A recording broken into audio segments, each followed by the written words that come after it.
The rising problem of dropping vaccination rates, a casualty of the coronavirus pandemic. ABC's Diane Macedo with the warning from doctors and some creative possible solutions. As the world anxiously awaits a vaccine for COVID-19, experts warn children nationwide are falling behind on other vaccines, leaving them vulnerable to dangerous, preventable diseases. Our visits were down 60 to 70%, and our vaccination rates were down more than 50%. Do you notice that people are afraid to come in at all? I do. A recent survey by ABC News shows every one of the 20 states that responded reported a rapid decrease in the number of children receiving routine vaccinations. This after the CDC reported the number of vaccine doses ordered from mid-March to mid-April was down from last year by 2.5 million. Doctors warn the drop could lead to so-called mini epidemics. Measles, there's also pertussis. We're really worried we're going to see untold cases of measles, and measles is way more infectious than COVID is. They're now trying to assure patients that the doctor's office is a safe place to be. You'll see we actually have a screening area outside our front door. This is our waiting room. It's pretty empty. As I recently took my son for his own vaccinations, the waiting room was completely empty, and his doctor assured me precautions are in place. We see sick visits in the afternoon, then we clean everything up, decontaminate overnight, and start everything all over again. We wear a protective gown to help protect you and me. Some are also finding creative ways to make these visits as easy as possible, like this drive-up clinic in Los Angeles. It gives us that nice face-to-face interaction where we're able to connect with families about any acute concerns that they might have. And here in New York, my pediatrician has teamed up with adult doctors to offer family checkups. The children can get seen by the pediatrician, and then the adults who may have been neglecting their own health care can come to get seen as well, all at the same time. For me, it meant I could just walk down the hall and get my own checkup, long overdue. I would not have gotten my checkup otherwise. Yeah, absolutely. The trip I was fearing for me and my son ended up bringing me much peace of mind for his health and my own.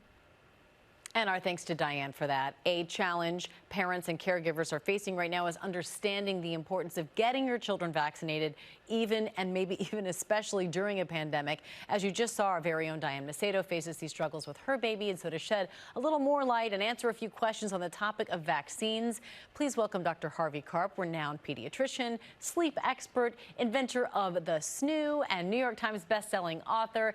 Thanks for being with us, Dr. Karp. So if you can start by telling us the importance of getting your kids vaccinated before, during, and after a pandemic. I know it's a crazy, crazy time. And of course, everybody's been sheltering at home. And so that's caused a real drop in visits to the doctor and immunizations. But, you know, parents would line up around the block if there were a vaccine against COVID.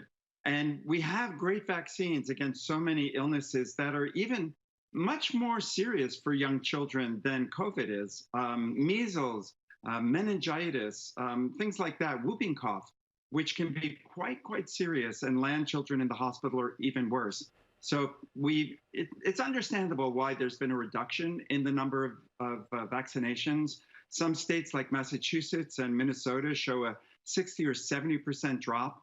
But now that we're kind of inching back into our lives, we also have to get back into getting our children protected. And as you showed, there's so many ways that doctors are making that easy and safe for families. That's right. And I know you say there are two reasons we should not put off those vaccines. What are they? Well, of course, one is to protect your child, right? I mean, you want your child to be protected against getting some serious illness. The other is to protect all the other children in your community, because these are very contagious diseases. Measles, a huge outbreak in Washington state earlier in the year. Measles is like 1,000 times more contagious than COVID is. And so just as all of the other children who have gotten vaccinated and all of the parents who have brought their kids to the doctors to get vaccinated over the last 10 years are protecting your child right now, so there's less illness around, the babies who are born a month and 2 and a year from now are depending on all of us to get our vaccines to keep the rates of illnesses low so they're not at risk. Yeah, no, that makes perfect sense. And obviously we know it's important to keep our babies and our children safe, but sometimes as parents, we forget that we're important too. So explain what parents can do to stay safe and healthy while keeping their family safe. Well, as Jen said earlier, it's all about good hygiene right now. Wash your hands or use hand sanitizer and wear a mask when you're out in public, and try to get your sleep, which is hard to do as a parent.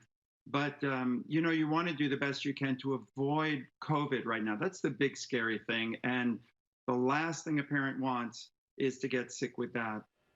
Babies don't do so badly with it, but adults can be seriously ill. So probably the number one thing for parents to do right now is to do all those good hygiene recommendations that all doctors are talking about. Yes, because if we're not healthy, we can't take care of the people we love. Dr. Harvey Karp, thank you so much for that very important advice. We appreciate it. Thank you, Amy. Be safe. Thank you. Same to you. Hi, everyone. George Stephanopoulos here. Thanks for checking out the ABC News YouTube channel. If you'd like to get more videos, show highlights, and watch live event coverage, click on the right over here to subscribe to our channel. And don't forget to download the ABC News app for breaking news alerts. Thanks for watching.